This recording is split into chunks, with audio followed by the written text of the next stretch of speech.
कि हमारे आपके समझ में, बुद्धि विवेक में आना चाहिए। ये काल का चक्र घूम रहा है पूरी दुनिया में। पूरी दुनिया के राष्ट्र अध्यक्षों की बुद्धि विवेक काम करना बंद कर दिया। पूरी दुनिया में अफरा तफरी फैली हुई है। पूरी दुनिया में महामारी बीमारी ने अपने पैर को पसार लिया है। पूरी दुनिया की आर्थिक व्यवस्था चौपट हो चुकी है। पूरी दुनिया में कहीं भी चले जाओ आपको सुख और शांति नहीं मिलेगा। पूरी दुनिया में कहीं भी सुख और शांति नहीं मिलेगा। लेकिन जब मृतलोक का एक खेल है, मृतलोक का एक खेल है, क्या है? ये जब मृतलोक की संरचना होने लगी, सारी व्यवस्थाएं तैयार की जाने लगी, तब महात्माओं ने क्या किया? एक प्रस्ताव रखा कि इस भूमंडल पर कुछ भूमि ऐसी सुरक्षित रख ली जाए जो हमेशा हमेशा किसी भी युगों में किसी की ना, वो सबसे वो जो है वो परमात्मा के लिए आरक्षित रहे, जिससे वहां से जब भी जरूरत पड़े तो बड़े से बड़ा काम किया जा सकता है। तो जब ये सारी पृथ्वी की संरचना की जाने लगी, सारी व्यवस्था होने लगी, सारा खेल तैयार हो गया, सारा मसाला तैयार हो गया, तो निम्सा की एक तपोभूमि है जिसे हम नीमसार कहते हैं, नैमिषारण कहते हैं। उसका नाम था पहले देवताओं ने रखा था निम्सा। और निम्सा में एक ऐसी भूमि, एक 50 किलोमीटर की जो 50 बीघे की एक परिधि जो थी, उसको सुरक्षित कर लिया गया कि ये हमेशा पूरे संसार में ये इतना सुरक्षित रहेगा। और जब कभी बहुत विकराल स्थिति इस मृतलोक की होगी, तब हम आकर के उस व्यवस्था वहां से उस व्यवस्था को बदलेंगे, उस व्यवस्था को बदलेंगे। तो वो निम्सा की वो पावन तपोभूमि, जहां वो युग परिवर्तन, सतयुग स्थापना, महायज्ञ का धर्म ध्वजा लगा हुआ है। जैसे जैसे वो धर्म ध्वजा फैलता है, वैसे वैसे दुनिया में वो चक्र अपना घुमा रहा है और दुनिया में एक नई हलचल हो रही है। दुनिया में एक नई हलचल हो रही है। मेरे धर्म प्रेमी गुरु भाई बहनों, इसलिए हमें आपको महात्माओं के सानिध्य में जाना चाहिए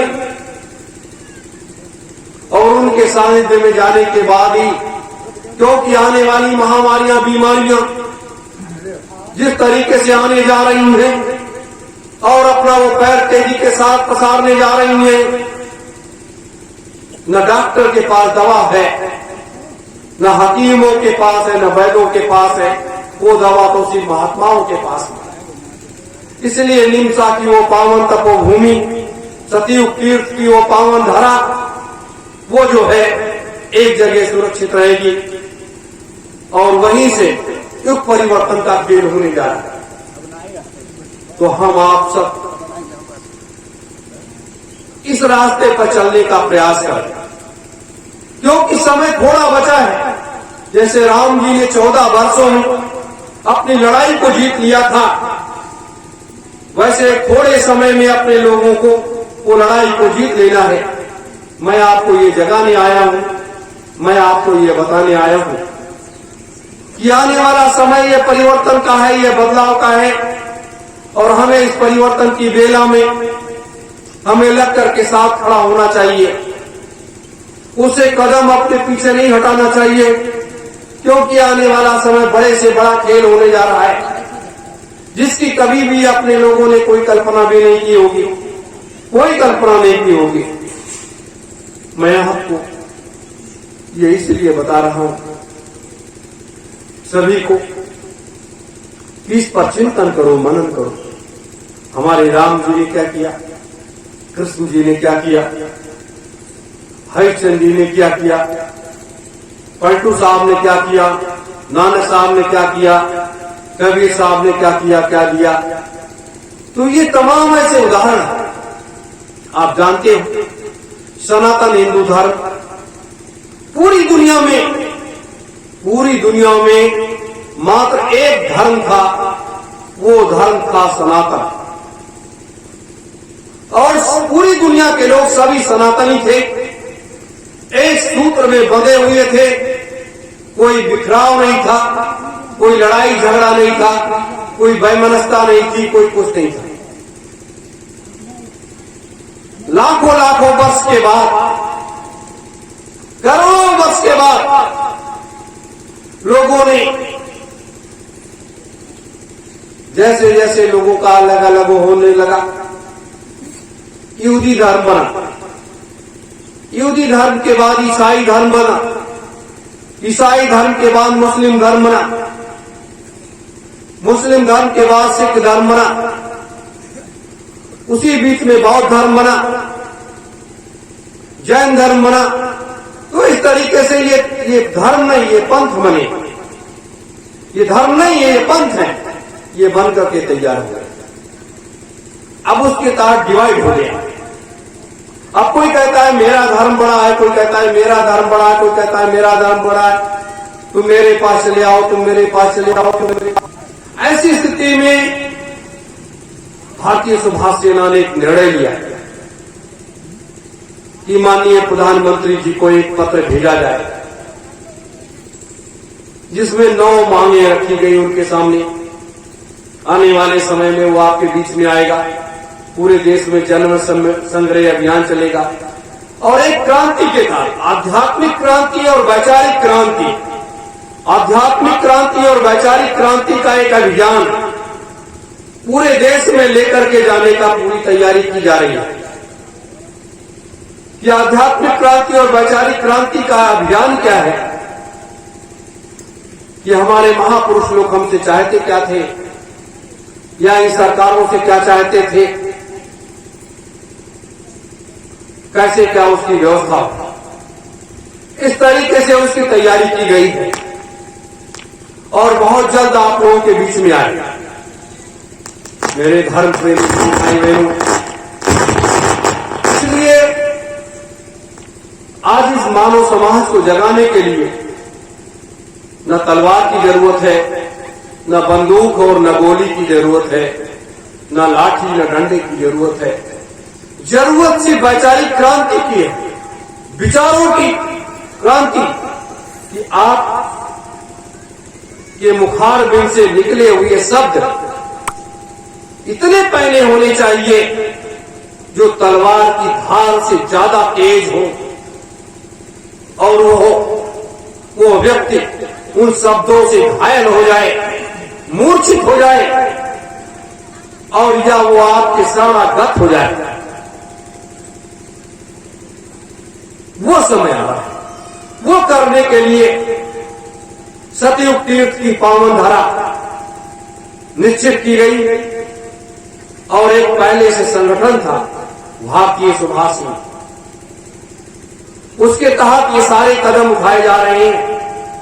हम आध्यात्मिक परिक्षेत्र में जा रहे हैं, राजनीतिक परिक्षेत्र में जा रहे हैं, क्योंकि धर्म नीति और राजनीति दोनों का वैवाहिक संबंध है, जैसे पति और पत्नी, उसी तरीके से। तो आज ये सब करने की जरूरत इसलिए पड़ी कि देश एक नए गृह युद्ध की तरफ बढ़ रहा है, दुनिया एक नए विश्व युद्ध की तरफ बढ़ रही है।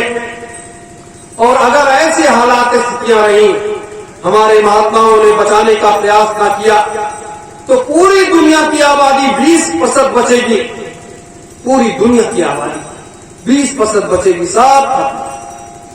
ये कहानी सब दुनिया में होने जा रही है, जिसको जब आप ध्यान में बैठो और देखो और अंतर को अपने जागृत करो और अपने श्वास को ब्रह्मांड पर चढ़ाओ और ब्रह्मांड पर चढ़ाने के बाद अपने ये तीसरे नेत्र को खोल लो और उसके बाद देखो कि दुनिया में क्या क्या hoने जा रहा है, क्या क्या हो रहा है और क्या क्या होगा।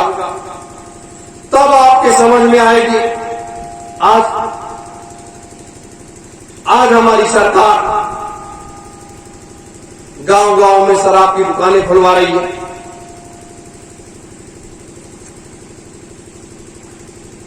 तो ये इसका प्रभाव क्या पड़ रहा है? जैसे ये आध्यात्मिक मंच है, पीछे व्यास गद्दी बनी हुई है जहां सुबह शाम वो भी एक आध्यात्मिक सत्संग है, लोगों को सुनने को मिलता है। तो मन को मार करके हमें अपनी बुराइयों को छोड़ देना चाहिए, हमें अपनी बुराइयों को छोड़ देना चाहिए। परम पूज्य स्वामी जी महाराज ने बहुत पहले कहा, सन 80 के पहले से, कि कलयुग जाएगा और कलयुग में सतयुग आएगा, आगे आदेश की प्रतीक्षा है। और जिस समय ये सारा काम शुरू हो जाएगा उस समय लोगों के समझ में आएगा कि ये हो क्या रहा है, ये क्या है। इसलिए अपने गुरु के महान संकल्पों को, अपने गुरु के महान वचनों को हमें आपको याद भी रखना चाहिए और उसको पूर्ण करने के लिए उस रास्ते पर चलते रहना चाहिए। क्योंकि स्वामी जी महाराज ने भी कहा था, और जितने वक्ता थे सब कहते थे कि एक बार सूरज पूरब से पश्चिम निकल सकता है, लेकिन बाबा जी की एक भी बात झूठी नहीं होगी।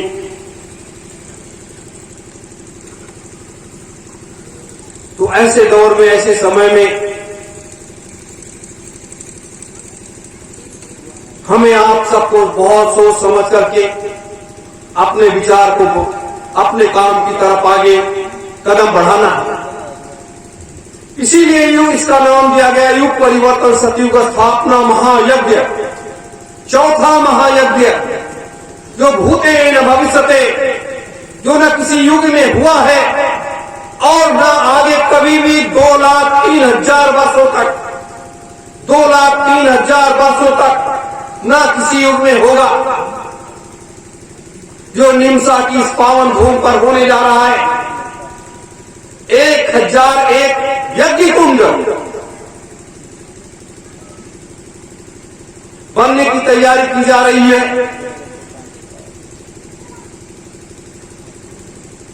और उस यज्ञ कुंड के पास में एक महात्मा, और एक महात्मा, कौन से महात्मा? जो सिद्धाश्रम और ज्ञान गण से निकल करके आएंगे, जिनका कभी हम आप सबों ने दर्शन नहीं किया होगा।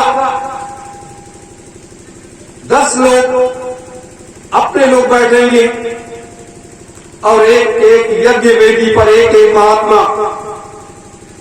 तो इस तरीके से 11,000 लोग एक साथ, उसमें 90 दिनों तक वो चलेगा क्रम।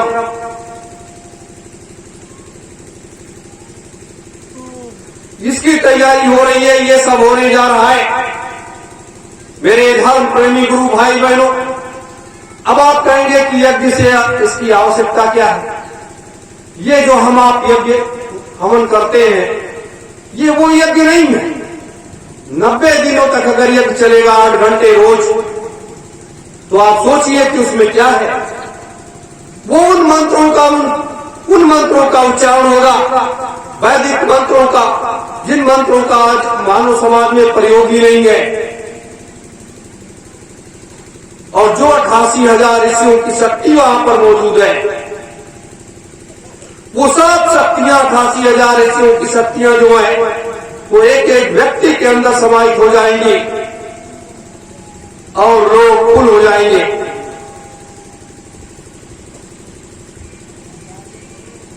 मेरे धर्म प्रेमी गुरु भाई बहनों, तो इस तरह से ये सारी चीजें होने जा रही हैं और उसके लिए आप लोग तो बड़े भाग्यशाली हो कि ऐसे यज्ञ वेदी पर, ऐसे महापुरुषों के सानिध्य में बैठने का आपको मौका मिल रहा है। यही क्या कम है? किसी युग में बड़े बड़े संत, राजे रजवाड़ों को मौका नहीं मिला।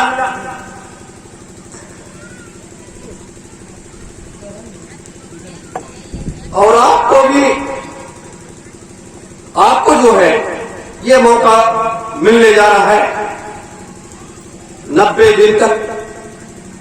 आप जब यज्ञ में 8 घंटे आहुतियां डालोगे, उस आहुतियों में जानते हो कितनी शक्तियों का समावेश है। 88,000 ऋषियों की वो सारी शक्तियां जो उन्होंने उस भूमि पर समाहित कर दी थी, वो शक्तियां आपके अंदर ऊर्जा से आप लबरेज हो जाएंगे। यानी उस शक्तियों का समावेश जब आपके अंदर इस ब्रह्मांड से लेकर के इस नाभि तक हो जाएगा, तो आपके पास कोई शक्ति की कमी नहीं रहेगी और बिना शक्ति के कोई परिवर्तन नहीं कर सकता, बिना शक्ति के कोई बदलाव नहीं ला सकता, चाहे जितना वो प्रयास कर ले। इसलिए अपने गुरुदेव महान संत सम्राट जी, बाबा जी, ये सब सिद्धाश्रम क्यों चले गए? सिद्धाश्रम में जाकर के इसलिए बैठ गए कि वहां उन 3,000 शक्तियों को निकाल करके लाने की आवश्यकता है। उनको कौन लाएगा? तो वो लाने के लिए गए, उनको जगाने के लिए गए। और दूसरी चीज, ये जो कचरा साफ होने जा रहा है, इसीलिए मैंने कहा भूते न भविष्यते। इस महायज्ञ के द्वारा जब ये 90 दिन यज्ञ पूर्ण हो जाएगा, तब 9 सतयुग की स्थापना किया जाएगा। इस लोक में सतयुग राज्य की स्थापना किया जाएगा और उसके बाद ये 3,000 वर्षों तक सतयुग रहेगा।